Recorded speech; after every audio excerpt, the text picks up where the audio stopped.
Сәлем баршаңызға. Бүгінгі рецепте өте жеңіл және өте пайдалы пирог алмадан жасалынады. Міндетті түрде жасап көріңіз, комментарий қалдырыңыздар және каналыма тіркелуді ұмытпаңыздар.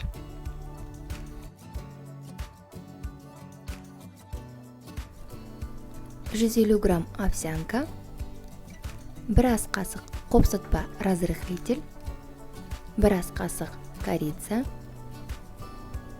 және 100 грамм ұн. Жақсылап барлығын араластырамыз.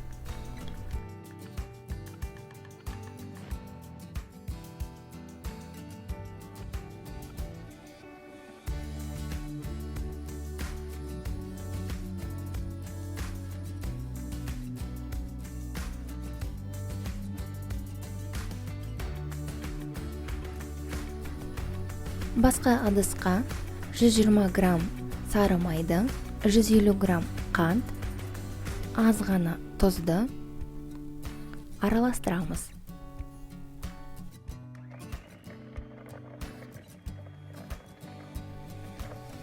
Жақсылап араластырғаннан кейін, май жақсылап еріп көтерілгеннен кейін, 3 жұмыртқаны кезек-кезектен қосамыз және оны да араластырамыз.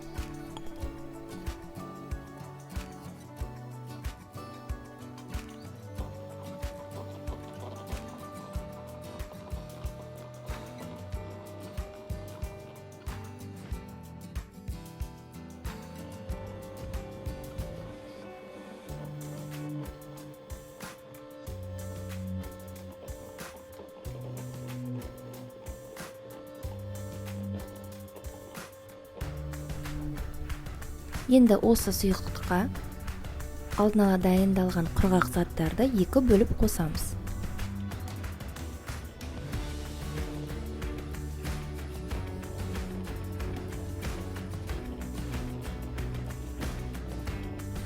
Кез келген алманы тураймыз және оған лимон соғын себеміз және оны қамырға қосып араластырамыз.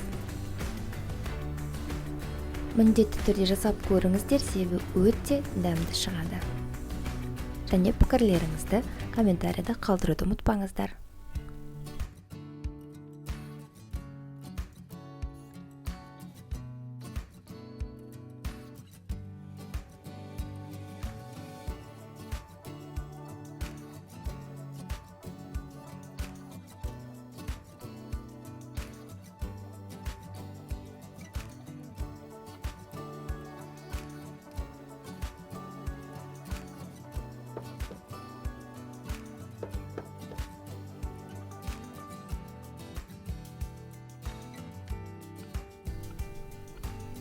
Астарыңыз дәмді болсын.